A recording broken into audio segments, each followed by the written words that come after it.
Hello and welcome to episode 21 of the DC United Kingdom podcast. And I am your host, James Graham.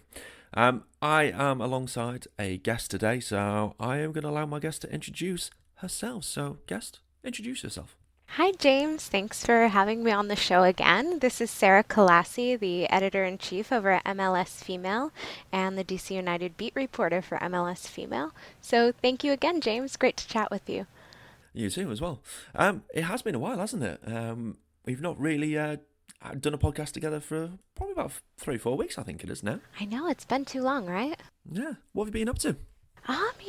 Just kind of the usual, heading to whatever DCU games are at Audi Field, living life, praying for the end of summer in the district because it has been so hot and so humid, and I am ready for fall and hopefully playoff season.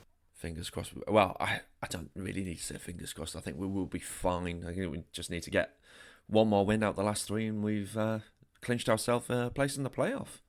I like it. I'm ready. So, we've got a couple of things to go through today.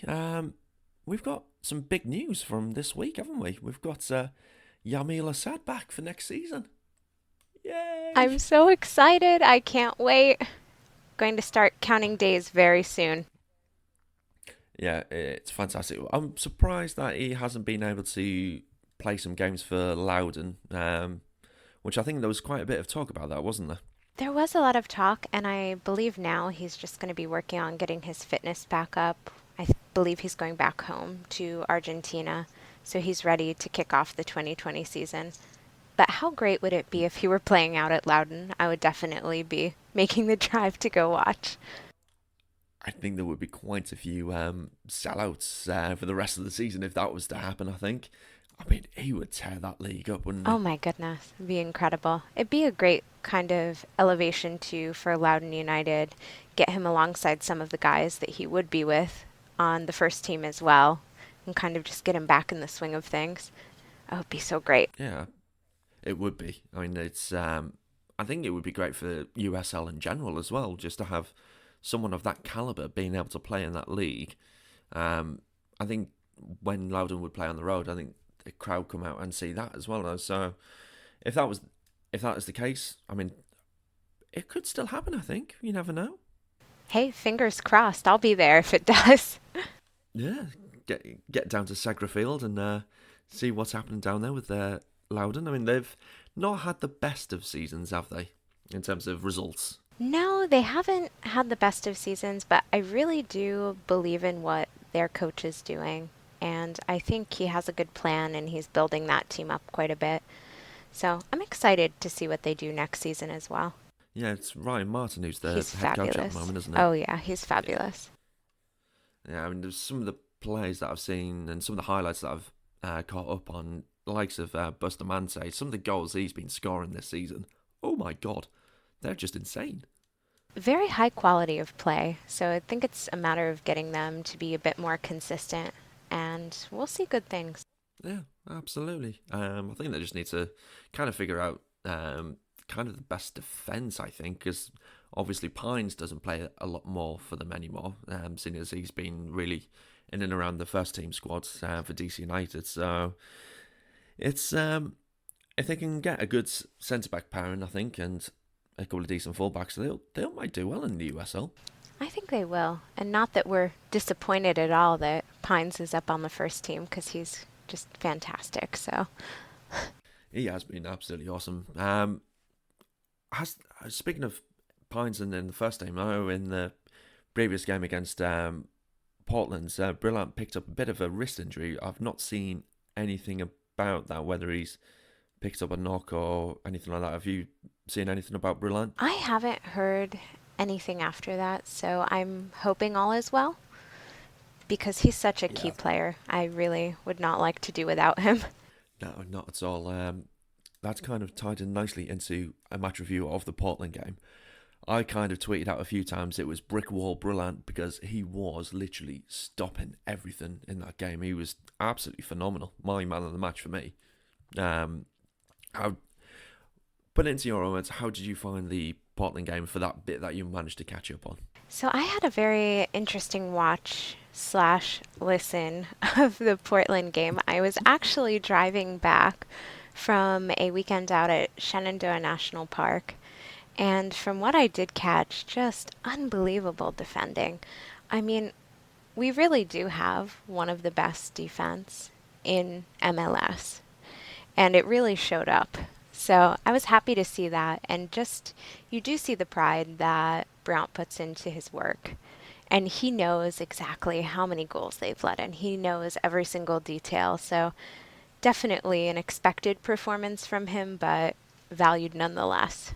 Just great work. Yeah, absolutely. It's great to see that we can actually rely on this particular defense. And I know there was a key stat that I saw on Twitter about the amount of times that we've taken the lead and then won.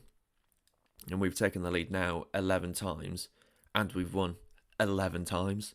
So, from this particular squad that we've got right now, if we are to take the lead, right now, that's it. We're going to win the game. I find that stat absolutely incredible. It's fantastic. And I think, too, that kind of the mentality behind that, we have such a focused squad right now. They just take it and they run with it. Yeah. What I would love to see, though, is our second half performances to improve. Because the first half we played some good stuff and we were pressing high, and it was just the second half was classic DC of 2019. Just button 11 men behind the ball and allow shots to rain down on the goal, which, to be fair, those shots were from range and weren't really hitting the target at all. I think it was 24, 25 attempts on goal with 4 on target. So we weren't exactly bothered by it, but from an entertainment factor, which soccer is an entertainment business as well as a sports business, it was a bit boring. And that was part of the reason I was glad I was only catching kind of bits and bites. I was more listening because I'm thinking to myself, oh my goodness, I'm wondering how everyone is managing to watch right now because parking the bus is really not the best spectacle to watch. No, not at all. And for those of you who do watch the EPL and I've seen Jose Mourinho's style of play, it reminded me a lot of that. Oh my goodness. And what about the issue with no VAR for that goal Oh, that should have yeah. been a goal? Jeez. I mean, I know I've heard Ben Olsen talk about it and the post-match interview that he did. And it's just like, the technology's there. Why aren't we using it? And I saw quite a few times about MLS. People were thinking that we had goal line technology, but I did read into it, and Don Garber decided to turn it down back in 2015, saying it was too expensive. But if it starts to cost you championships, then that's not exactly a good excuse, is it? No, not at all. And it's just really shocking. Again, you have the technology, you should be using it. It's unprofessional not to. I just I don't get it. I mean, I tend to watch a lot of the pro referees weekend reviews after the fact. I'm interested to see what they come out for the weekend's games, and it's just I really do wish that whenever there's a shot or a situation that happens like that, so whether it's a penalty or a red card offence or a ball that might have crossed the line, as soon as the ball goes dead, it should be straight reviewed. Doesn't matter what the ref thinks. He should just be ordered to go and look at the TV, because the TVs are there. Why don't you use it? If it's not only to confirm what you thought. I'm 100% with you on that. And it's really, to me, both shocking and, again, unprofessional to see how many times we've come out with these calls that were made or calls that were not reviewed properly, and then they would have changed the entire outcome of the match. No, absolutely. It would have made the DC United performance a little bit more relaxed, and I think in the second half we probably wouldn't have actually put 11 men behind the ball. I think we might have actually pressed a little bit more and actually thought, you know what, we could get another goal or two here. So it would have been a bit more of a spectacle of a game. So it baffles me. And then when I watch these weekend reviews and you look at the actual VAR decisions, and you think, actually, those the guys in there, when they come to actually do a review, they know what they're doing. So why can't they just do it 100% of the time? I don't know. Maybe we're going to have to get on a call with them and ask them. That would be quite the show, I think. Yeah, absolutely. Get on the buzzer to Howard Webb, because I genuinely don't know why it happened. So if you listen and you know why, if you're actually from the Pro Referee Association, get in touch. Drop me a DM. I would love to speak to you and find out what goes on in those VIR officers, and actually find out what the process is behind the decision making and actually sending something down for review, because right now there seems to be no consistency, and if there's any way we can help, we would love to, wouldn't we? Oh, absolutely. I think we're all a bit stumped, so. Yeah. Um, but just to go back to the second half of that Timbers game, Ariola's chance in the second half, and that absolute spectacular save from Steve Clark. That was. Did you manage to see that? I did not manage to see that except in replay. I didn't see it live, so. But oh Uh, my goodness, he's just a fantastic player. I love watching him. Ariola is fantastic, and to be honest, Steve Clark he pulled off a hell of a save with that. He kept himself big. Ariola decided to go for power, and just all he needed to do was just tip it, and it hit the post. And fair play to Steve Clark, fantastic save. I don't think you will see many better than that, actually, because it was point blank range. It's incredible. And Steve Clark's really making a name for himself. I know one of our journalists actually just did a great player spotlight, and I'm happy to plug it because I really enjoyed reading it over at MLS Female. Araceli Villanueva did a great spotlight on Steve Clark, so I'd recommend anybody to go check that out and learn some more about him. And of course, he was a former DC player as well, wasn't he? He was. Yeah, it was last season he left, wasn't it? If I remember rightly. I think it might have been last season. I'm not 100%. I think it was. Yeah. Anyway, he is obviously a Timbers player for now. So I don't think there's anything else we need to really discuss about the Portland game, is there? Unfortunately, it wasn't too exciting. But I'm really looking forward to this weekend and the guys coming back home and seeing what happens there. Yeah, absolutely. So we've got Seattle Sounders at home. That is a 1 a.m. kickoff for anyone watching it in the UK. As that will mean that is a 8 p.m. kickoff in the US. 8 p.m. Let's see. How many hours ahead are you all from So us? 5 hours ahead. Oh my goodness. Yeah, it is 8 p.m. for us. Yeah. Ooh, and it's a Sunday. Yeah, that's going to be rough for a lot of folks going to work the next day. Uh, I, it's a bit of a strange one, because again, that's the kickoff times is something that I've seen spoken about a heck of a lot recently over these last 12 months, and why they're so late in the day. All I've seen is sunlight and the sunrise and sunset.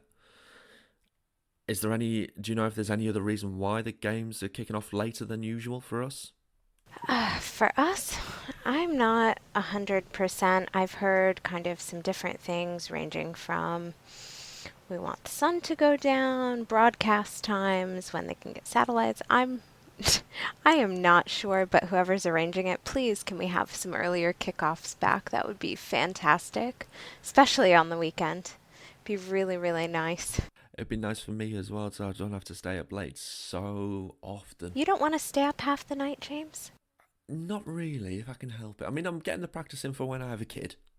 That's When fair. that kid comes along. That's fair. So thank you to DC for that. Get me prepared for 2020. So I will thank you for that one. But it would be nice to have some earlier kickoffs. Future little DC United fan. Indeed. I will thank you again for sending over those little baby clothes. That will be one of the first few things that the little boy or girl will be wearing. I can't wait. Oh, you're so welcome. I want pictures. I can't wait either. Honestly, they will be coming your way as soon as that happens. Honestly, I can't wait for that little one to come along. I know I'm going off a little bit of a tangent, so apologies to you listeners. But if you don't know, me and my wife are having a little baby at the end of February in 2020, and I just cannot wait. And we'll find out whether it's a boy or a girl very soon. Either way, it's a DC United supporter. Either way, for sure. Either way, yeah, it does not matter. They will be DC United. They will be black and red, and maybe it's Middlesbrough as well if they decide to support a UK team. Oh, if they decide to support, I like this. I like this. To be honest, I will quite happily put my hand on my heart and actually say, now I'm more of a DC United fan than I am a Middlesbrough fan. Oh my goodness. It is crazy. I've now been to more games since I've moved down to the southwest of England to DC United games than I have of Middlesbrough. Don't let them hear you say that. Oh my goodness. I mean, all the black and red supporters are happy, but... Yeah, that's crazy, right? That is crazy. Oh my goodness. I travel thousands of miles to watch DC United play, but I won't. I rarely travel 4.5 hours to go and watch my English team play. That's dedication. That is. That is dedication. And then there's the fact that being able to consume DC United matches is a hell of a lot easier than it is to get UK matches. I just find that bonkers. Because if I'm correct, you all can't watch the afternoon matches, right? On broadcast? Or there's some weird thing going on with that?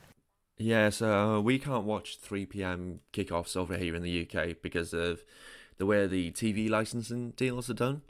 It is just bizarre. But if you're abroad, you can watch all the games.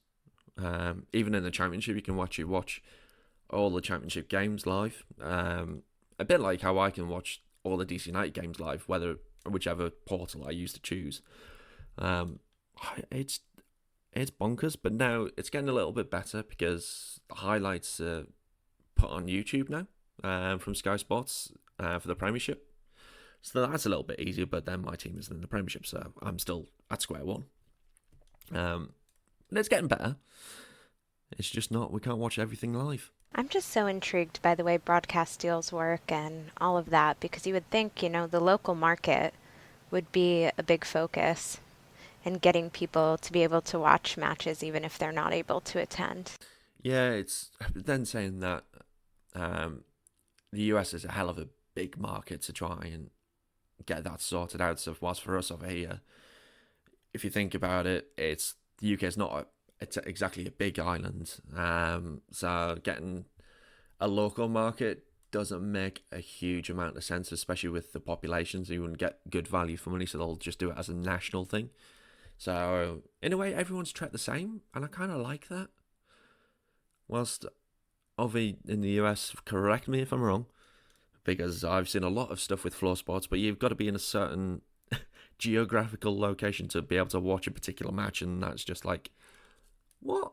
That's just backwards. Why isn't everything treated the same? And I'm siding with MLS wanting to bring it in-house. I kind of like that, and I'm a supporter of that, and I know that will probably be very controversial.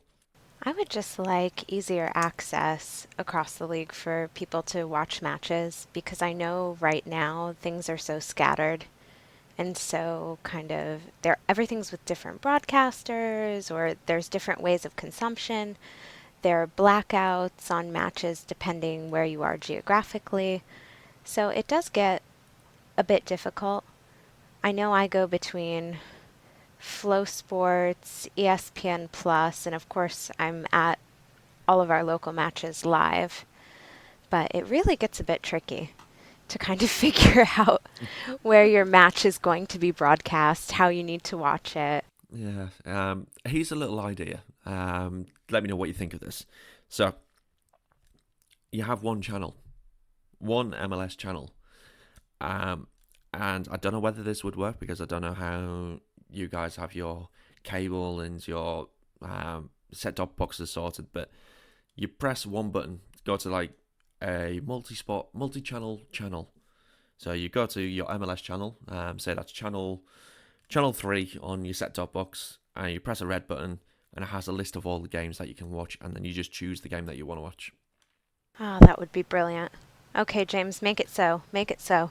How simple would that be? That means then you still have your local commentators as well. So Dave Johnson doesn't lose a job, because that would just be tragic.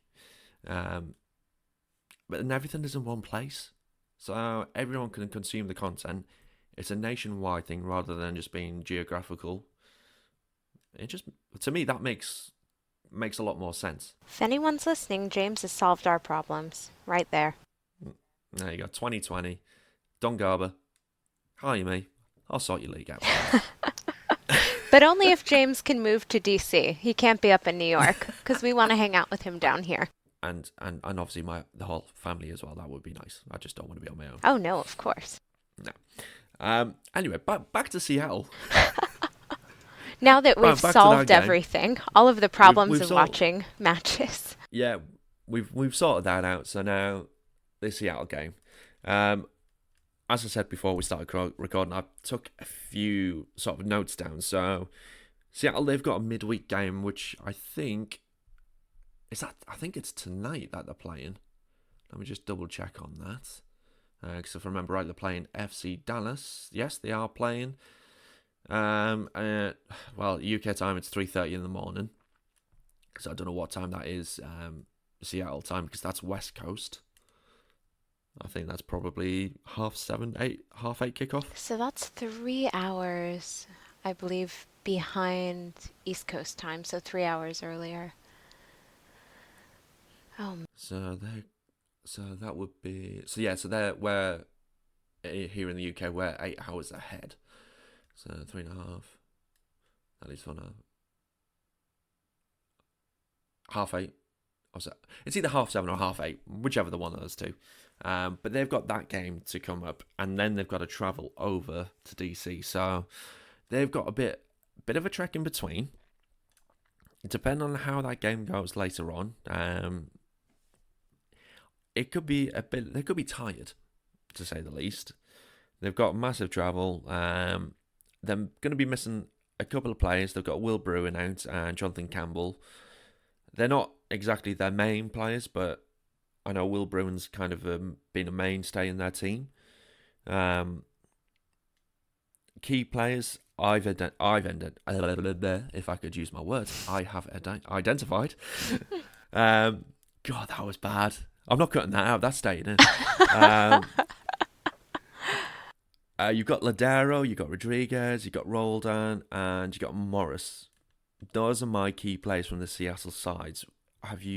Would you agree with that? Oh, 100%. 100% agree on that one. So, and I've had a look at their recent form. Obviously, before tonight's game, they've only lost once in the last 5.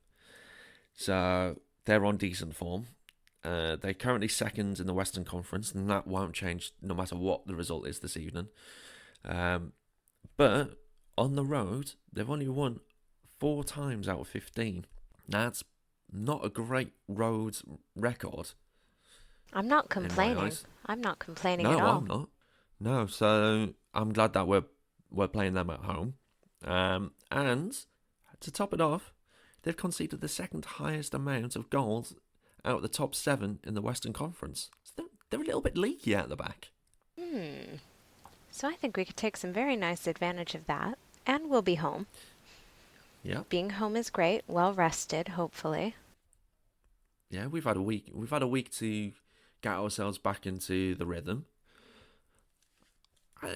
I'm fancying this. I mean, we've won back-to-back games for the first time since May of this year, so that's good. We've had clean sheets, back-to-back clean sheets for the first time since May as well.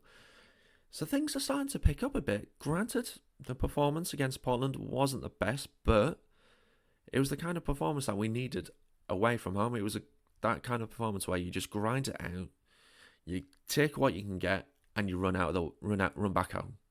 I don't mind it, and we've picked up 22 points on the road this season. We've had a fantastic away record. I'm not going to argue with how we've done away. And that, I will come on to that in a bit. We've had a thought on our away record and playoffs as well, but I know you don't like making predictions, but break down what you think about the Seattle game, Sarah. Well, here's what I'm going to say because I'm an optimistic person. I'm going to say that we're going to win, going to get our playoff spot So, clinched. did you just make a prediction? I just made a prediction. We Flipping egg. so no one come after me. If anything different happens, I'm terrified.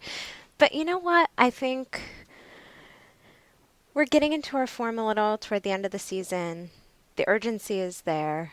We did just come off a 3-point match, good for morale. We're going to be rested.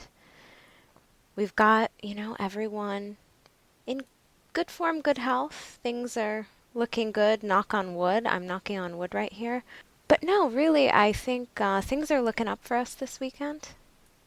And Yeah. I would just be thrilled to see a win at home because our road form has been fantastic. So I'd like to see a win at home. I'm ready. Yeah, definitely. I mean, our home record so far this season. For those of you who haven't got the league table to hand, we've won 6 at home, we've lost 4, and we've tied 5 games. Which, looking at without working out what the points are, it's the worst out of the top 7, which isn't great.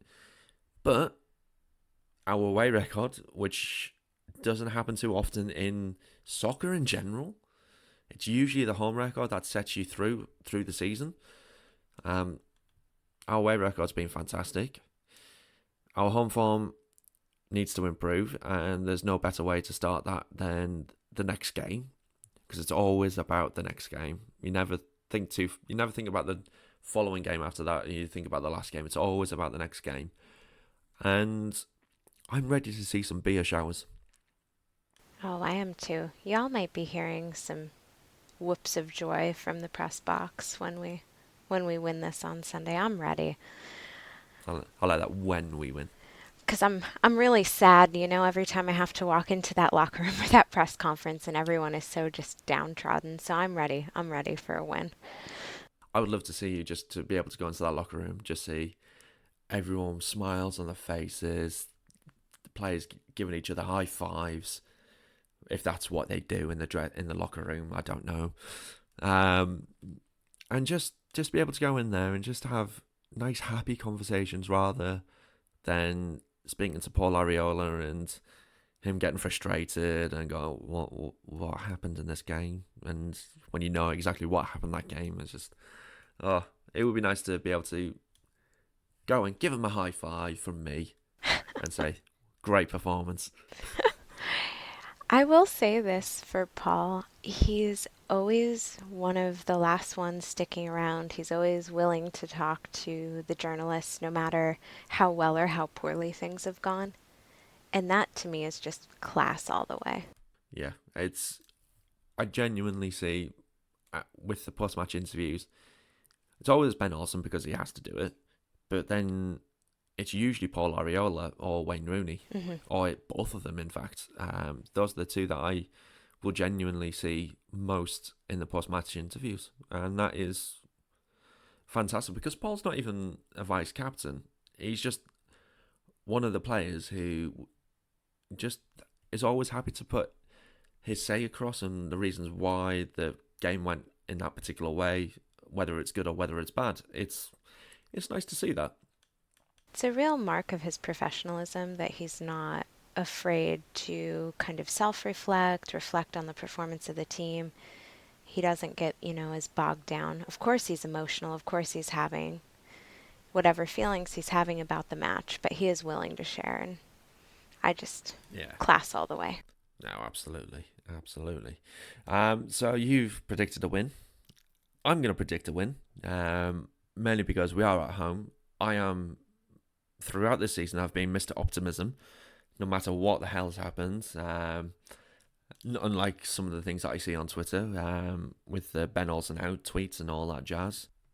I do enjoy us getting those wins. I do enjoy staying up late, so I would like to be rewarded for staying up late as well. That would be nice. Um, I'm actually going to even put a scoreline down. I'm going to say 2-1. 2-1. So why no 2-1. clean sheet? Mainly because Seattle, they've got some great forwards in their team.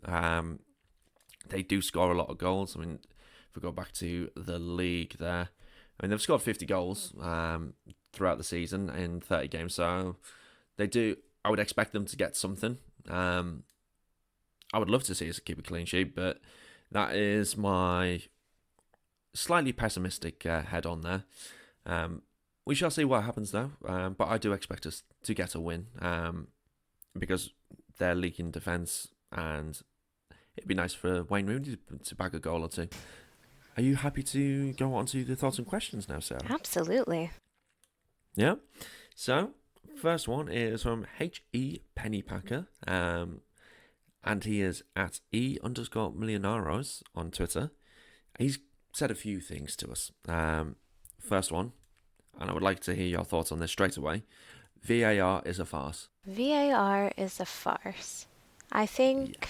perhaps in MLS, the use of VAR or the lack of use is a farce. However, I think it's a great way to make sure that matches are fair and that calls that the referee is making are confirmed. Yeah, I totally agree on that one. VAR is actually a great tool. When it works, and when the person behind it is doing the job properly, that's the main thing. That is the farcical part of it, is the fact that the person behind the desk isn't doing the right job. And we've seen it in the EPL where the VAR is being used in the right way, and there's only been a couple of decisions that have not been the right one. And with new things, it's always going to take time to learn. But,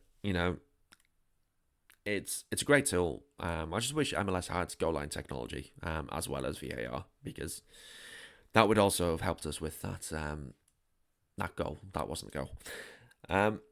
His second thing that he kind of moved on to was, we were very lucky to come home with those 3 points. As it stands, one win out of the last 3 games is required for a playoff spot. I can see it going down to the last wire with the game against FC Cincinnati. Not great.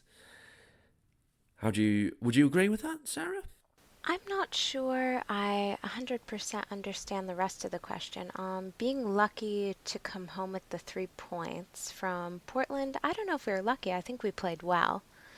And I think if the VAR had been properly employed, we would have come back 2-0.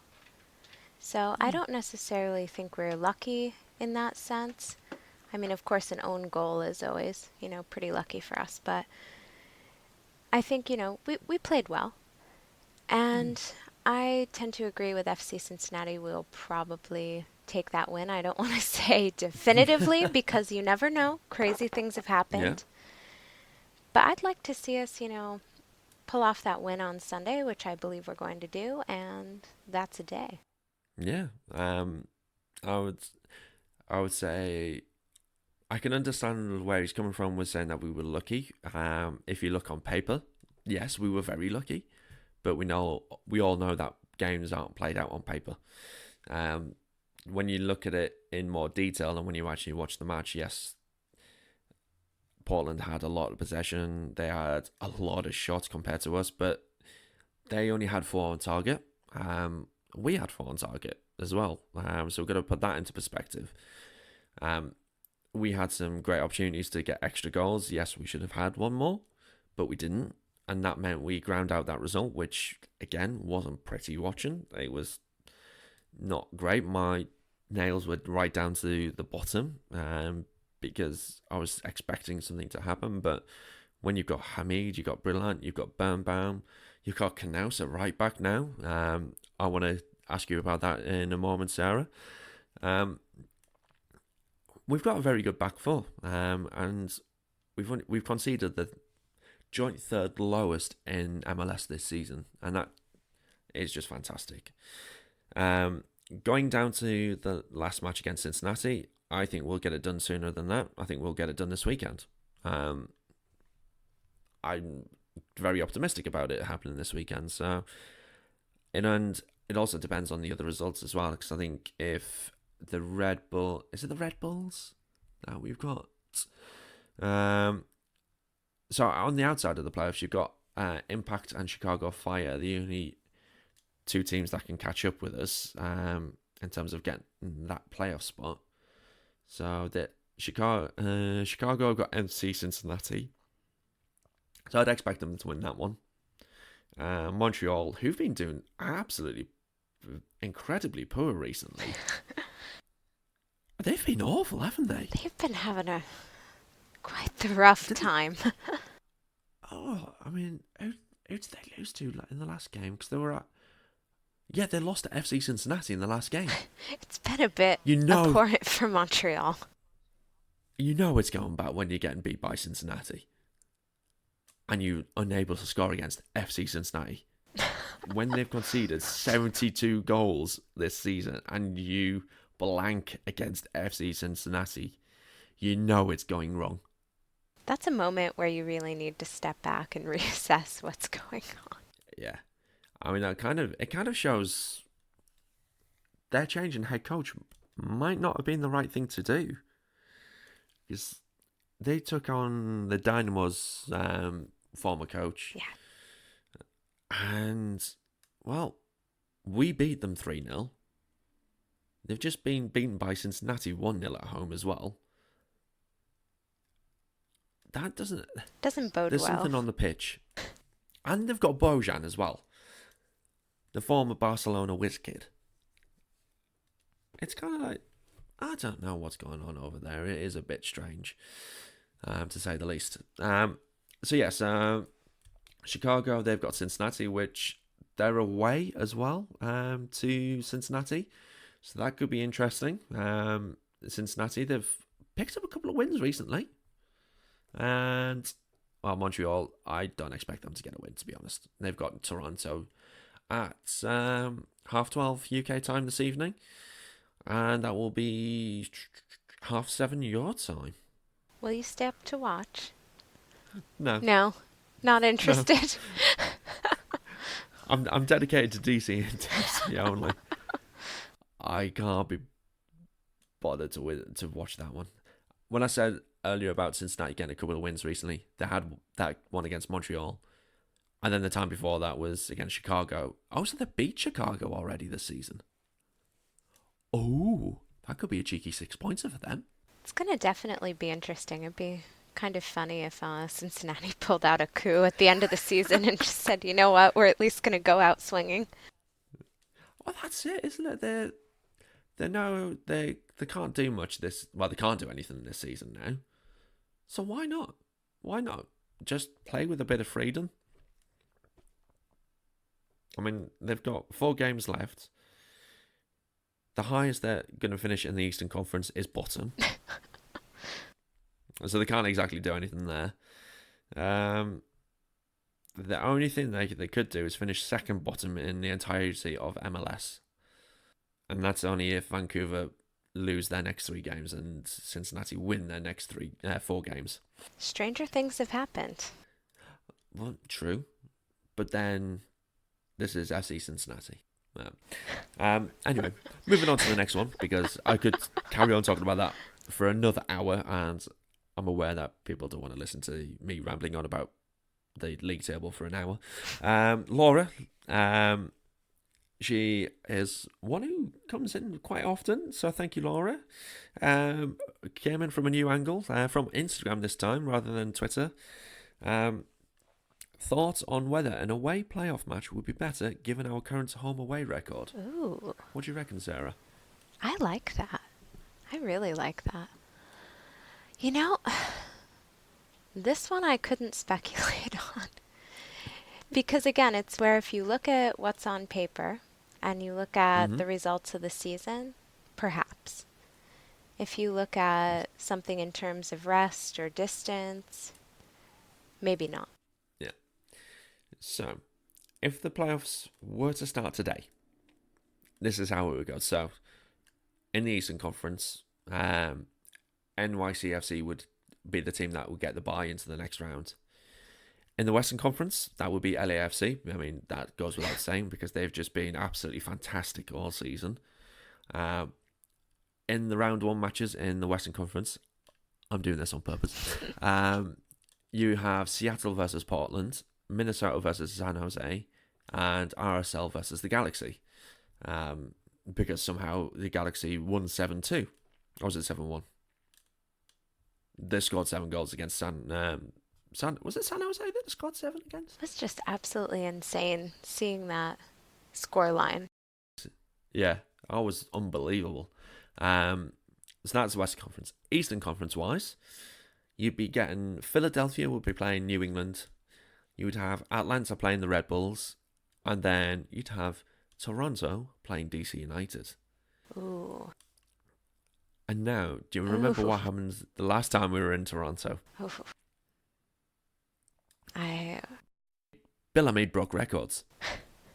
We're so fortunate to have Bill Hamid. Oh, no. He is just unreal how good he is. By the way, Bill, if you're listening, I want you on my show. Please come on. You are my favourite DC player of all time. Please. Pretty please. With a cherry on top. He was fantastic in that game. It was the most amount of saves was keeping a clean sheet in MLS history. I mean, I'd be happy to go back to Toronto and have that happen again, but we score a cheeky goal. Oh my gosh, that match was like watching Toronto play dodgeball just against Bill Hamid. It really was, wasn't it? Oh my goodness, that was crazy to watch. But you think about it, that was a while ago now, and it feels like we've got a completely different team now. When you think, we no longer have Stieber, so he's not playing up top. We had a really weak team out as well, so we had Akeem Ward playing at left back in that game. We had Pines playing in a makeshift 5-back formation. I think we had Chris McCann playing as well in centre midfield. So there's 3 of the players that we no longer have in our roster. Whereas now we've got Ola Kamara, we've got Felipe Martins, which I had a little bit of an argument with someone on Twitter about him. Ooh, do tell. Yeah, actually, yeah, I will say about this. So I can't remember who it was. In your eyes, what are your thoughts on Felipe Martins? I think he's been putting in good work, and you know what? He's showing up. He's ready to play. Generally, I've liked what I've been seeing from him. So now, bear in mind what he did to Espindola. Yeah. Are you someone who could? So my point that I tried to make across to him was, if it was down, we got to MLS Cup final day, and it doesn't matter who we were playing. Let's just put LAFC in there. It's 0-0.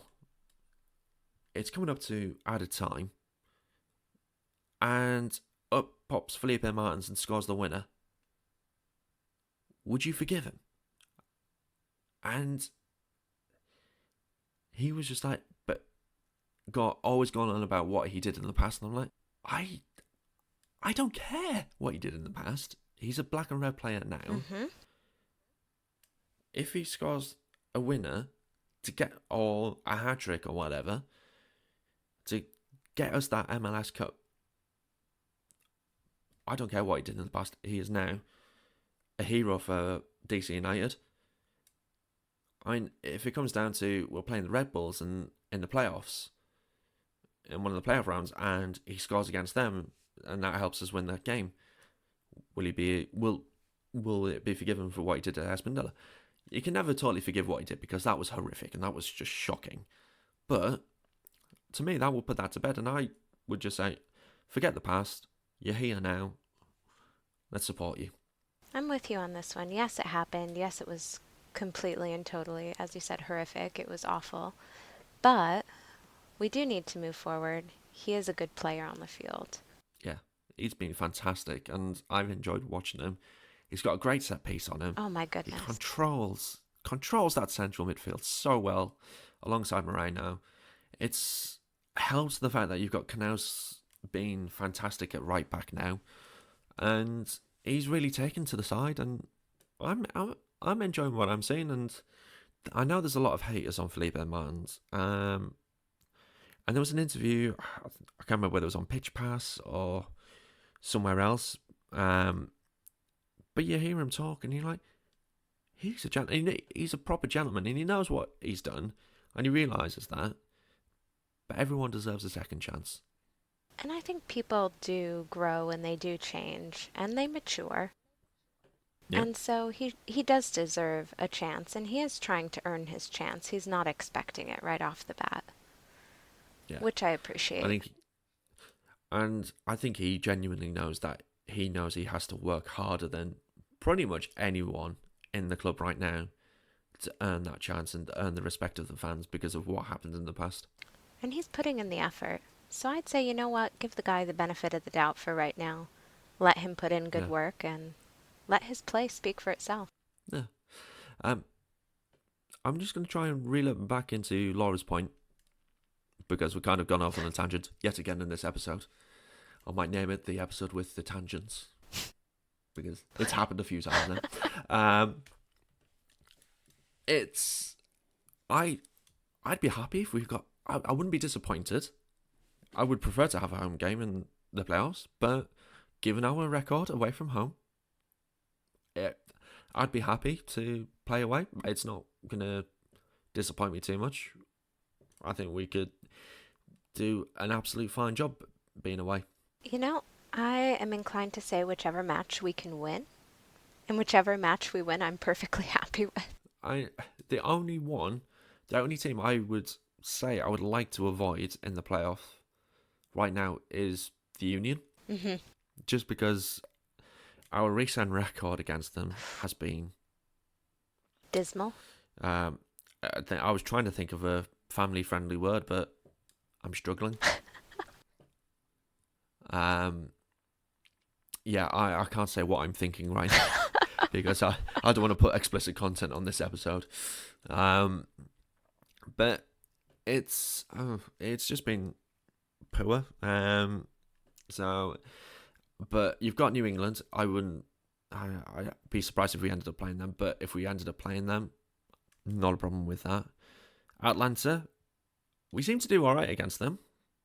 I mean, granted, earlier on the season when we played them at the Mercedes-Benz, those last 5 minutes were our own undoing. Oh, that was awful. So it was so unlucky. It was just literally just 2 minutes more that they needed to concentrate, and we would have walked away with a point and an unbeaten record of 2019 against Atlanta.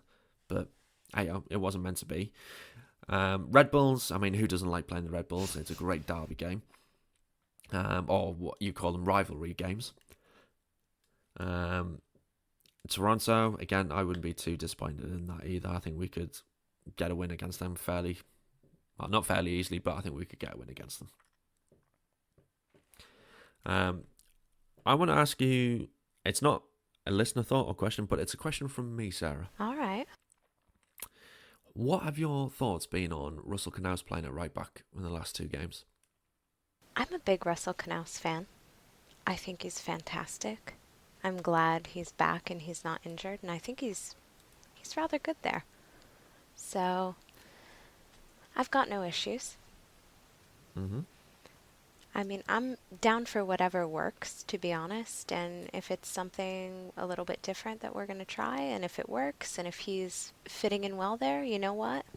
Why not? Yeah, he's been great. There's only a couple of things that I would say to him if I was his coach. When it gets to sort of the later stages of the game, he does tend to drop central again. Mm-hmm. That's what I've noticed in there. And when I can't remember what I was listening to. It was one of the I think it was one of the podcasts.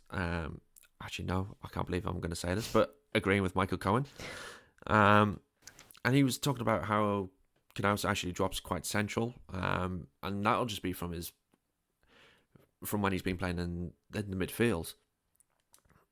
He just needs to be able just to stick to that wing and prevent those crosses coming in. Because when he is out there, crosses don't come in, and we don't concede from those crosses, which has been one of our pain points this season. I'd be happy for Canals to continue at right back in 2020. He's looking well there, and as you said, if he breaks that tendency to move more centrally, I think we could be, pretty well set up with him. So, again, if it's working and he can prevent those, why not? Yeah, that's it. He's looking good. Another thing I've just literally just thought of this. Dropping Hara and Acosta.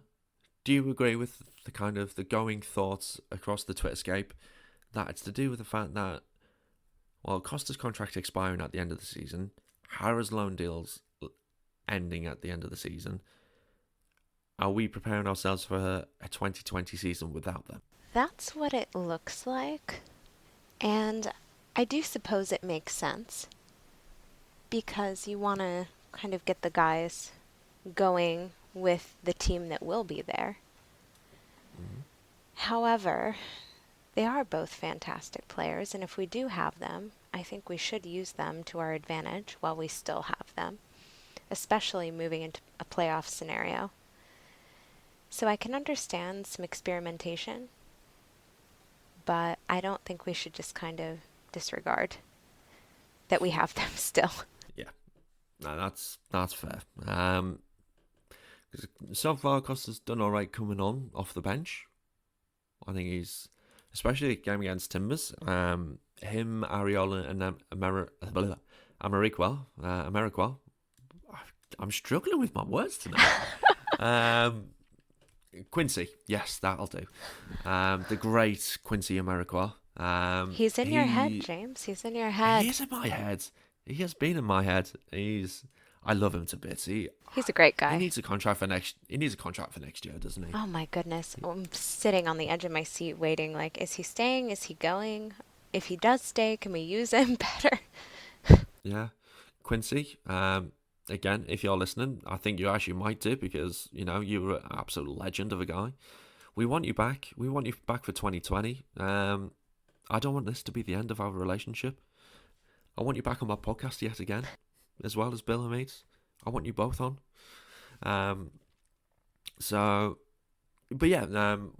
was I saying? Yeah, them three, Acosta, Ariol, and America, the AAA attack. They wound down the clock incredibly well in the Timbers game, and when it was coming to added time, literally the three of those guys in the corner just wasted 2 minutes of the 5 minutes, and it was just like, that is fantastic game management. And it got to the point where we actually broke on the counter a couple of times, and all it needed was just for Quincy just to look up and look to his right, and he would have seen Ariola free, and that could have been 2-0, and that would have just put the game to bed. So Quincy can actually do some really good things. And all he needs to do in the attack is just make sure his head's up and he's looking in both directions, if that's even possible.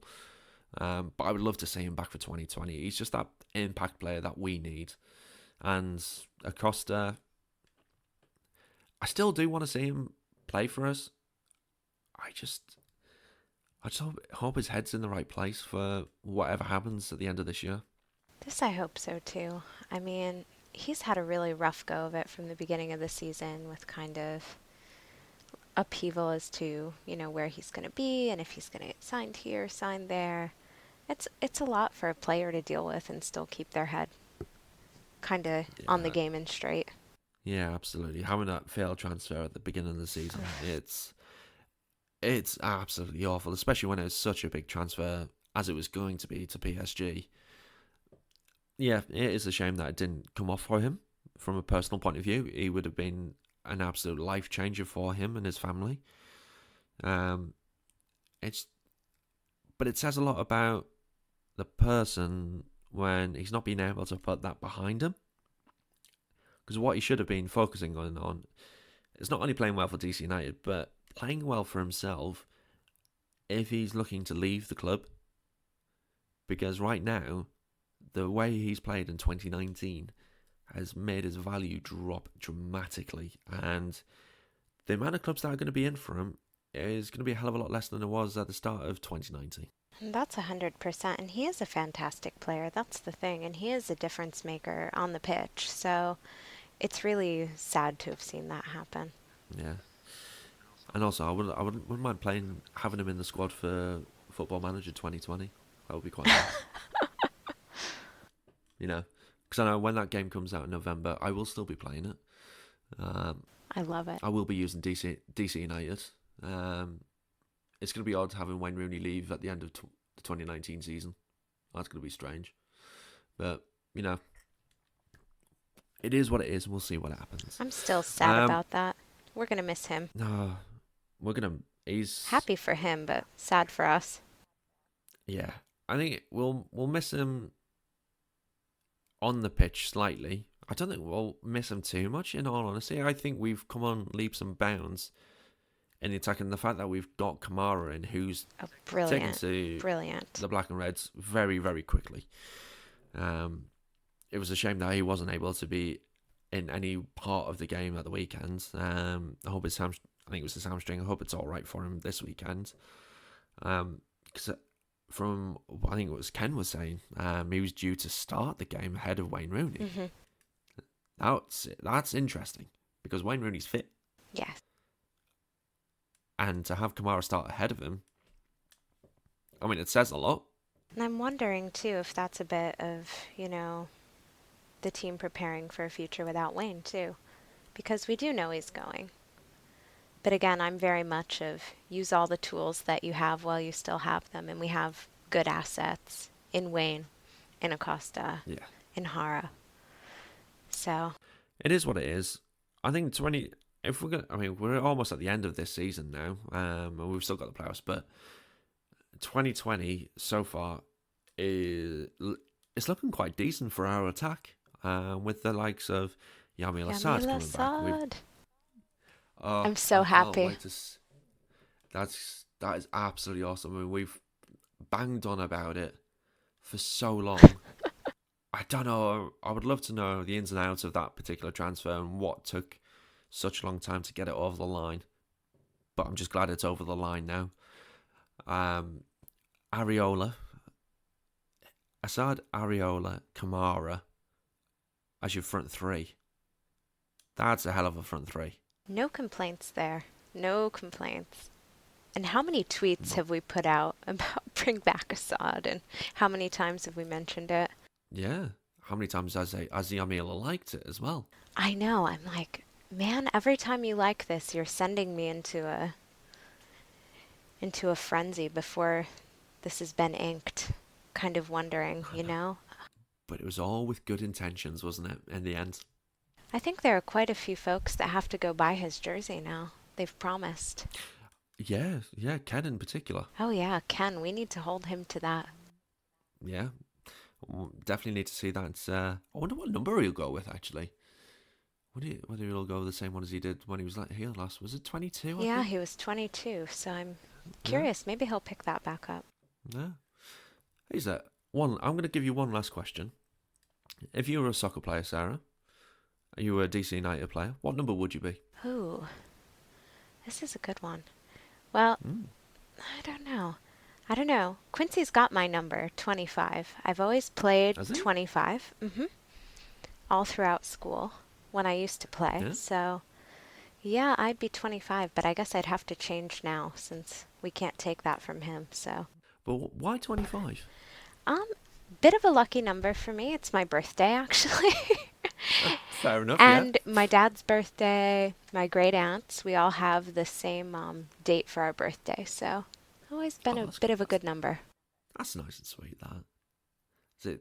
For me, it would have to be. I've got one of two numbers. Let's hear.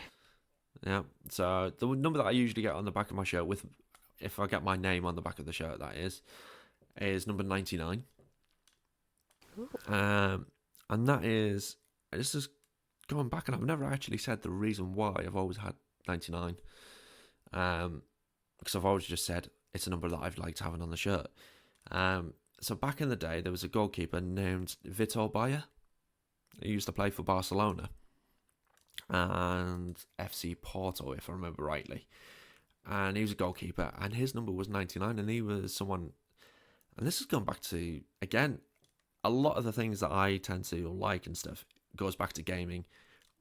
And on the game Championship Manager, before it came Football Manager, he was a keeper I used to always sign on that game. So, yeah, it would be number 99, or it would be number 14. And why number 14? Number 14, for the reason of my favourite player for Middlesbrough, Gaisca Mendieta. That was his number. And he is one of the players out of all time I respect the most, for a few reasons. Where he came to Middlesbrough for one thing. He was the World Player of the Year, and he came to Middlesbrough. Bit of a shock. We tend to do those. Well, we did do those kind of signings back in the day. He was frozen out of the team by Gareth Southgate, current England manager. But what he did is he'd still turn up. He got told, "You're never playing for the club again. You're going to be sat in the reserves. Just look for another club." But he still turned up. He still trained hard as hell, and he tried to change Southgate's mind. And that is something that I hugely respect. Wow. And he's not someone who gave up on a dream or gave up on the club. He wanted to show that he could do it. And unfortunately, he didn't play again for the club. But he actually still lives in Middlesbrough as well. That's fantastic. Thanks for sharing that. I feel like very privileged, actually. So yeah, so that would be why I would have number 14. It's always been Wow. a number that I've kind of liked now. That's such a great I would story. never have it as a keeper though. It would have to be either number 1 or number 99 if I was a keeper. That's fair. And that is the position you play. So. It's true. And on my football shirt, on my 6-a-side team, it is number 1. So I kind of, yeah. So that's about it from myself. Sarah, have you got anything that you want to plug right now? I would just say, come follow me on Twitter at Sarah Kallassy, and come follow all my colleagues at MLS Female. And keep an eye on my social media, because I have some very fun soccer-related writing projects that are on the horizon. And you might know some of the individuals I'm working with. So just keep an eye out. I think we will for that. That sounds exciting, to say the least. Can you share anything more? Or do we have to wait? Oh, I think you have to wait. Suspense is all part of the reward. Fantastic. So we will keep an eye out for that one. That is the end of the show now. So if you've made it this far, through all the tangents that we've gone through, brilliant. Well done. A round of applause for you. If you're not following on Twitter, drop us a follow over at DC United Kingdom. You can follow and like the Instagram page and also the Facebook page. You just need to put in there DC United Kingdom FC. I haven't told you this, Sarah, but this particular episode is going to be the first one that I'm going to be putting up on YouTube. Oh my goodness, that's amazing. Yeah. So this particular episode will be put up on YouTube as well. So if you want to go and check that out, it is just going to be the podcasts that are going to be on there. There's no videos. It's just going to probably just be the logo on there. I might throw some images of the bits that we're talking about. So we shall see how that goes. And if you like that, give it a like, give it a subscribe on there as well. And subscribe to the podcast on your favourite podcasting solution. And one more request from me. If you could like and review the podcast over on iTunes, that will help massively and get this podcast further and reaching more people. But this is, again, a little new thing to this particular show. We're going to end with a song. It is Sven Karlsson, and the song is called Fake Reality. So let's hear that.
talking, I put on a smile and let my alter ego out wherever I will go. The stains will always show. I'm trapped inside a fake reality. Bad days will never come for me. How can I be honest with myself when I'm always playing someone else?